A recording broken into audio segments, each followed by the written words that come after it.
Hello and welcome to the Intentional Brief, your weekly video update on the one big thing in cybersecurity news for middle market companies, their investors, and management teams. I'm your host, Shay Colson, managing partner at Intentional Cybersecurity, and you can find us online at intentionalcyber.com.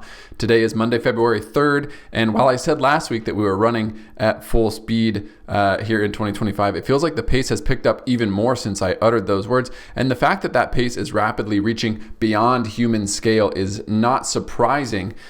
Because I think that's what we're going to talk about this week. Rebaselining our positions around AI, what it means, particularly in relationship to security, but also into this pace of evolution. So let's level set on a little bit of the news that's driving this discussion. Last year, it was probably good enough for your firm to just have an AI policy in place. That might have even been forward thinking for most middle market companies. But now it's just not going to be good enough. And one of the main drivers for this is the evolution of the new model from Chinese-owned hedge fund called DeepSeek R1 that was released last week. I'm going to link here to Ben Thompson's Stratechery piece on DeepSeek because I think it has a fantastic both broad and deep exploration of what this technology is and what it represents.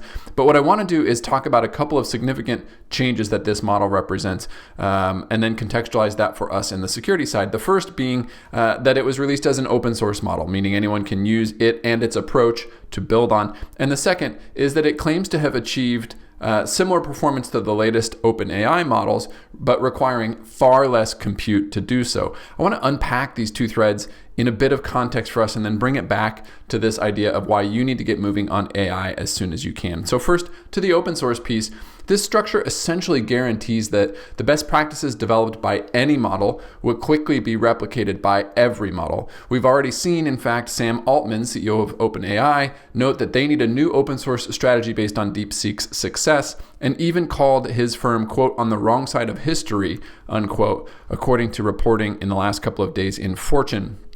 The nature of these models is that not only is every large tech company in the US developing their own, Google, Meta, Microsoft, as well as OpenAI, Claude, and many others, but they're also being developed by China and other countries. By demonstrating what improvements they've made combined with how they made them, the pace of acceleration here is unlike any other technology, really, that we are familiar with, and is certainly outpacing Moore's Law in terms of progress, again, which Moore's Law is a very linear piece around the number of essentially resistors or transistors that you can fit on a chip.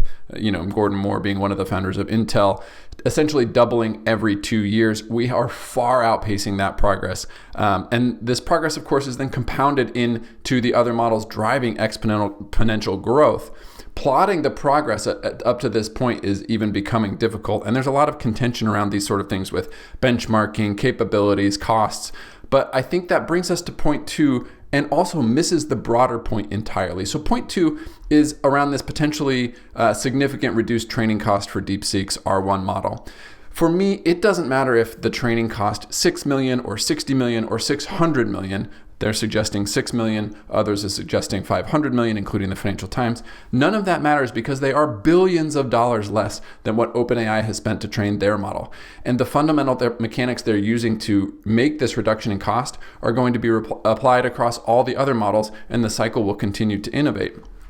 Trying to compare and plot these models against each other or against a cost basis or against some arbitrary testing benchmark or mechanism, I think misses the point entirely, which is that these models are getting exponentially more capable, exponentially more affordable, and at a pace that simply doesn't map to human scales of time. What does this mean for you, for your company, and for security? Well, I think it means that you've got to figure out what AI means for you, for your firm, and how you're going to deal with it. Whatever deal with it means for both your technical and your leadership teams.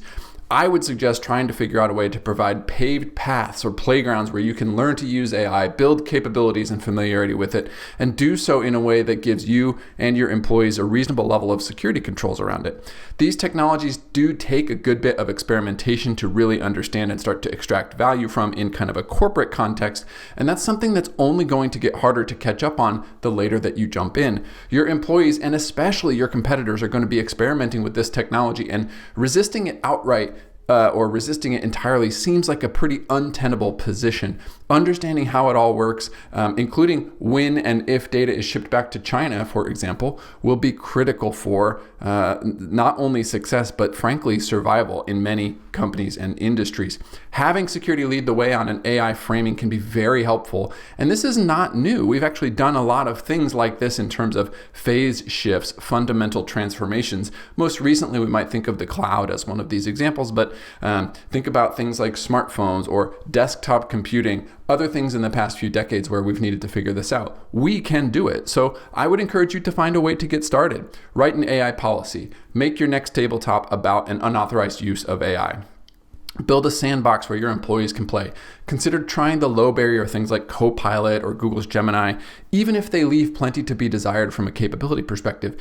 Any constraints you place on your use of AI are likely not present for either some not insignificant set of competitors, much less attackers. And I'm urging you to get going on this because at some point, it simply won't be possible to catch up given the pace of progress, and that can be a difficult mistake. From a fundraising perspective, another week with more of the same, totaling again just under $5.2 billion in newly committed capital. Topping that list this week is Francisco Partners, who raised $3.3 billion for their third opportunistic credit fund. And while they have not confirmed the raise, I would also note a report from PE International that HG, a software-focused PE firm, is targeting $12 billion for their latest fund. I'm not going to wade into the macro picture this week, although I am tempted, other than to say that volatility and uncertainty persist. Plan and invest accordingly.